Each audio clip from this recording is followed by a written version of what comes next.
దర్శి నియోజకవర్గం లేని మార్కాపురం జిల్లా తలకాయ లేని మొండెం లాంటిదని మేధావులు విద్యావంతుల సంఘం అధ్యక్షులు ఓరుగంటి మల్లిక్ తీవ్రంగా విమర్శించారు. ప్రకాశం జిల్లా మార్కాపురం పట్టణంలోని సిపిఐ కార్యాలయం నుంచి సబ్ కలెక్టర్ కార్యాలయం వరకు ర్యాలీ నిర్వహించిన మేధావులు విద్యావంతులు సిపిఐ నాయకులు సంతకాల సేకరణ ద్వారా సిద్ధం చేసిన వినతి పత్రాలను సబ్ కలెక్టర్కు అందజేశారు. ఈ సందర్భంగా ఓరుగంటి మల్లిక్ మాట్లాడుతూ కాబోయే మార్కాపురం జిల్లాలో తప్పనిసరిగా దర్శి నియోజకవర్గాన్ని కలపాలని డిమాండ్ చేశారు. మార్కాపురం పట్టణ పరిధిలోని మేధావులు విద్యావంతుల ఆధ్వర్యంలో గత కొన్ని రోజులుగా వివిధ రకాల కార్యక్రమాలు నిరసనల ద్వారా ప్రభుత్వ దృష్టికి ఈ సమస్యను తీసుకెళ్తామని తెలిపారు. ఇప్పటి వరకు పట్టణ పరిధిలోని అనేక మంది విద్యావంతులు మేధావుల నుంచి అర్జీలు స్వీకరించామని వాటిని సబ్ కలెక్టర్ ద్వారా ప్రభుత్వానికి పంపించి న్యాయం చేయాలని కోరుతున్నామని చెప్పారు.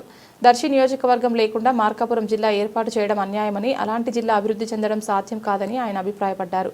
దర్శి నియోజకవర్గాన్ని మార్కాపురం జిల్లాలో కలపకపోతే కనీసం దొనకొండ, కురిచేడు మండలాలను అయినా జిల్లాలో చేర్చి న్యాయం చేయాలని ప్రభుత్వాన్ని కోరుతున్నామని తెలిపారు.